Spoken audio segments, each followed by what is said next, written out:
wanted to make a quick video for the class about visualization of what we're learning. So I'm using Ableton Live, specifically some Max for Live instruments. And it was really helpful for me to understand these concepts. So first we can look at the simple oscillator. We can turn it on. And we just record this. So we have a simple oscillator, and it's a sine wave, and we can change the frequency, and there's variations, and we can change the gain, which is outputted. That's not super interesting, so we can turn it off. And then we have FM modulation, which is more interesting. So we have a carrier we talked about in class, which has a frequency, and we can change it here. I think it sounds particularly good at the low end. So we know that human hearing maxes out. We can't hear anything until it's like 20. So we're not going to be able to hear anything. And then you could just about hear if you have very good speakers. Now you can hear it on my speakers. I don't know if you can hear it on yours. And 30 is when on MacBook Pro you can hear it. Right, that's a C. So it sounds pretty audible and low end, and we can modulate this with another frequency. So we can hear the modulation frequency is affected by two things. We have the frequency of the modulation and this parameter depth, which is the level of how much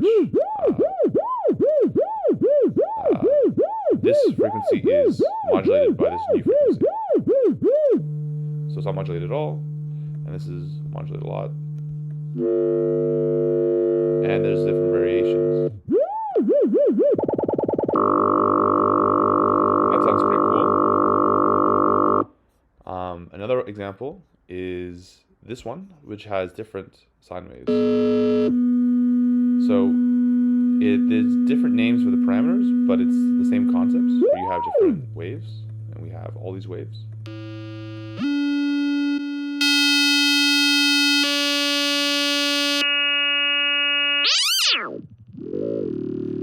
I particularly like the pulse wave because it's a very good low end, kind of like bassy.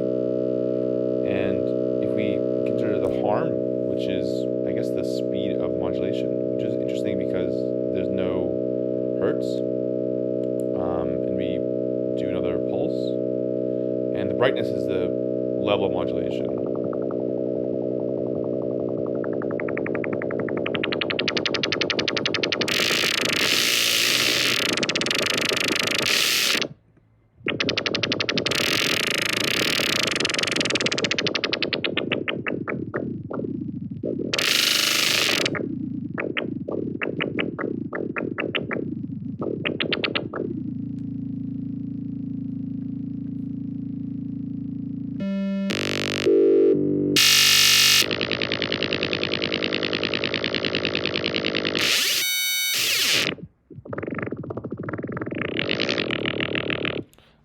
So those are different modulations that we have, and I think it's also granulation. This is the granulator 2, which is another one. This is a granular synthesis. This is a much more complicated instrument. This is made by actually the creator of the DAW, and he's a electronic musician in Germany. I'm forgetting his name. I'll put it in the video. But this is a really cool instrument, and we just have this pattern. And if I copy this pattern in somewhere else, here we just take another instrument, like a basic one, something like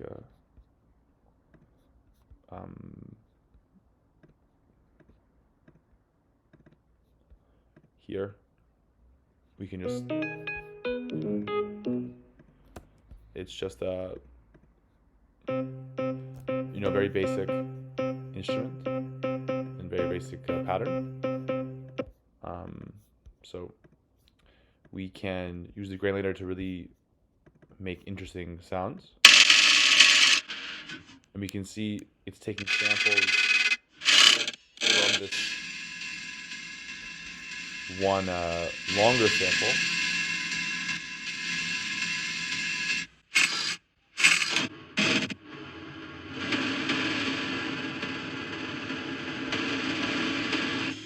And so there's lots of parameters here. There's filters. There's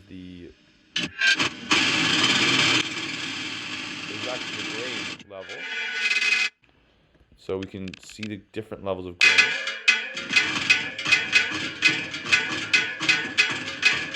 So interestingly enough, we can see that this one has the MIDI notes are through the instruments. You can visualize the MIDI notes here. You can take the grain smaller, right? And we can see the grain you're getting smaller as time passes. And this is the position. And the spray is, I guess, a random element. And change the key. And we can also have an LFO on this. So things just can change randomly. And we can change the LFO from a downward facing to forward facing to rectangle to random.